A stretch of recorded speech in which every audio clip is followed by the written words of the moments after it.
A missa é a ação de graças. Não existe maior.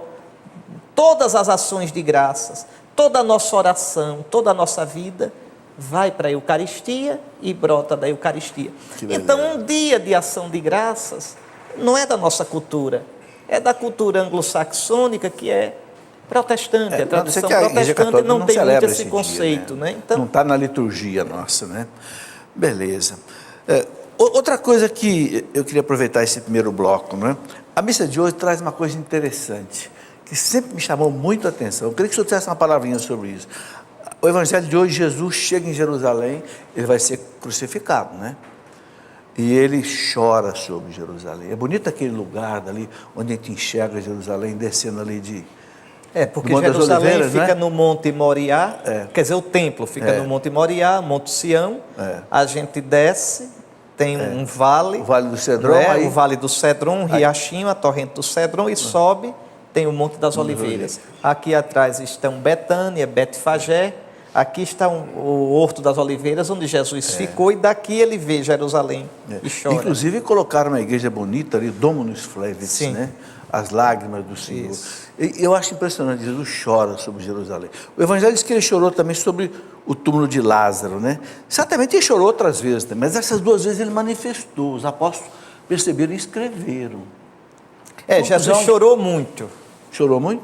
Hebreus 5 diz, nos dias de sua vida terrestre, com grande clamor e lágrima é chorar, né? Ele ofereceu muitas vezes orações e súplicas àquele que o podia salvar da morte. Então veja, o autor da carta aos Hebreus diz que muitas vezes Jesus passava a noite rezando e nessa oração muitas vezes era pedindo ao Pai que o livrasse da morte. É claro, Jesus não era doente, não queria morrer. Quem quer morrer está com algum problema sério psíquico. A gente quer viver e Jesus era sadio. Veja, então a morte para Jesus foi muito custosa. É tão custosa que em Marcos 14, no horto, na quinta-feira santa, ele sentiu pavor e angústia. Medo e angústia. É um quadro depressivo. Suou sangue, né? É um quadro depressivo. Suou lágrimas, Jesus não queria morrer. Sangue, né? Quem diz eu quero morrer, está com algum problema no equilíbrio psíquico. Então, a morte realmente custou para Jesus. Custou. Aí o autor da carta aos Hebreus diz, e apesar, olha que coisa linda, e apesar de ser o filho, aprendeu a obedecer do sofrimento. E por isso, foi feito sumo sacerdote. É nosso sacerdote, é nosso salvador. Porque aprendeu a obedecer. Eu posso dizer, eu vou dizer a frase, vocês vão dizer, o bispo ficou louco, mas depois eu vou explicar. Que Jesus teve de se converter. Não moralmente, porque Jesus nunca teve pecado. É santo e santíssimo. Mas Jesus tem uma vontade humana igual a nossa. Jesus tem uma alma humana. Alma quer dizer vontade, sentimento, sensibilidade, emoções. E Jesus, veja, claro, ele não queria, ele veio pregar o reino de Deus e esperava que os judeus aceitassem, que o povo de Israel aceitasse. E Jesus então foi descobrindo, vendo a rejeição, que o reino viria não pela aceitação da pregação dele, mas pela morte. Isso custou para nosso Senhor. Ele vai dizer no Evangelho de João, agora minha alma está angustiada. O que direi? Pai, salva-me desta hora? Foi para esta hora que eu vim. Pai, glorifica o teu nome. Então ele aprendeu a obedecer. Ele aprendeu a ajustar a sua vontade humana à vontade do Pai. Então, nesse sentido, converteu-se nesse sentido. Ou seja, verteu, a vontade, direcionou, né, a vontade humana dele à vontade do Pai. E por isso ele é modelo, autor e consumador da nossa fé. Então, o que nosso Senhor fez é o caminho que nós temos de fazer. E não é fácil ajustar minha vontade à vontade do Pai. A diferença é que nós temos pecado e Jesus nunca teve. Mas foi descobrindo a vontade do Pai. Veja, e fazendo. Agora, esse choro sobre Jerusalém, Eu quis recolher Está vocês, dentro que nem uma disso, galinha professor. recolhe Pois é, seus- veja, é o seus fracasso. pintainhos. Humanamente, Jesus fracassou, professor. Sim. Humanamente, Jesus não fez sucesso não, viu? Jesus fracassou. Fracassou. Jesus não conseguiu convencer o povo dele de que ele era o Messias. Jesus não conseguiu convencer nem os apóstolos, que na hora correram, não ficou ninguém para contar a história. Ficou João, o resto fugiu. Veja, Jesus termina no horto sozinho, grita pelo Pai e o Pai se cala. São as dores do reino de Deus. O Pai foi tornando Jesus totalmente pobre. Jesus é o pobre, é humilde. Vocês vejam, se o remédio foi esse, imagine a doença da humanidade, o pecado do mundo. Ele tomou sobre si as nossas dores. Ele carregou-se com os nossos pecados. O castigo que nos dá a paz caiu sobre ele. Pelas suas chagas nós fomos curados. É o que diz o profeta Isaías, falando do servo sofredor. Então isso nos consola, porque a gente que é cristão, a gente que tem o Espírito de Cristo, a gente é chamado a entrar na obediência de Cristo.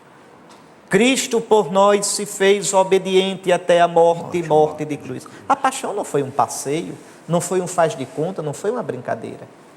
Então o Senhor chorou, Ele chora sobre Jerusalém, Ele amava Jerusalém, Jesus ama o povo dele. Jesus esperava que Israel se convertesse. Quantas vezes eu quis reunir os teus filhos, como a galinha reúne os seus pintinhos debaixo das asas, e tu não quiseste. Jesus chora.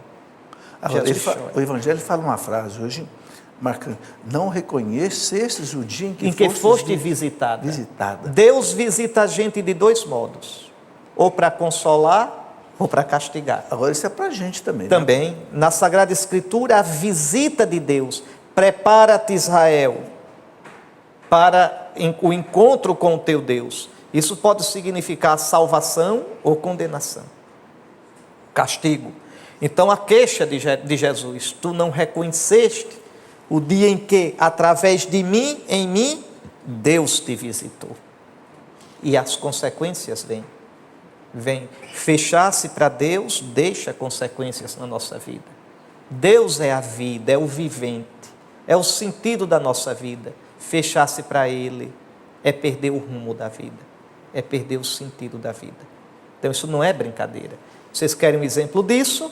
Veja a nossa cultura, a nossa sociedade que vai se fechando para Deus e o que vai se tornando. Podem ver. Sem Deus o homem morre.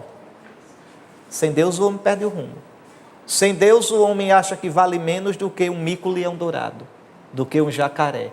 A gente é capaz de prender uma pessoa porque pegou passarinho e estava vendendo ilegal. O Ibama vem e prende, mas quer que seja legal, bonito e livre abortar. Matar uma criança. O homem sem Deus, ele perde o prumo, ele perde o rumo, se desapruma, se desarruma.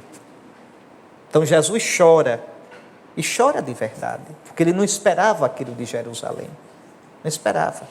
Ele esperava ser aceito por Israel, e foi rejeitado. Como depois vai dizer São Pedro: alguém pagou um alto preço pelo vosso resgate. E o choro sobre Lázaro? A mesma coisa, a impotência diante da morte.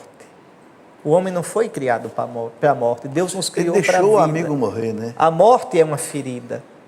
Veja, e os judeus ainda comentam: vede como ele o amava. Ele que deu a vista ao cego não podia ter ressuscitado, ter impedido que ele morresse? E Jesus chora, como eu choro, como vocês choram, como você em casa chora, diante das impotências da vida. A vida não é como a gente quer. Vocês todinhos têm frustrações, eu tenho as minhas. Cada um sabe onde o calo aperta, cada um sabe do choro que chora no travesseiro. A gente se faz forte, se faz de forte, e é para ser assim, mas cada um sabe seu medo, sua saudade, sua frustração, sua angústia. Mas que coisa linda, tudo isso como cristão eu posso dizer: eu completo na minha carne o que faltou da paixão de Cristo. Já não sou eu quem chora, é Cristo que chora em mim. Já não sou eu quem tem medo, é Cristo que tem medo em mim. Eu só não posso dizer, é Cristo que peca em mim. Isso não, não é? Mas o resto, veja, ele realmente tomou sobre si a nossa humanidade. Deus, em Jesus, pessoalmente humanizou-se. Então, por isso ele chora. Ele chora. Não ressuscitaria Lázaro, não. Por que ressuscitou? Para mostrar que tem poder sobre a morte. Para mostrar que um dia ele ressuscitaria e nós nele ressuscitaremos. É isso.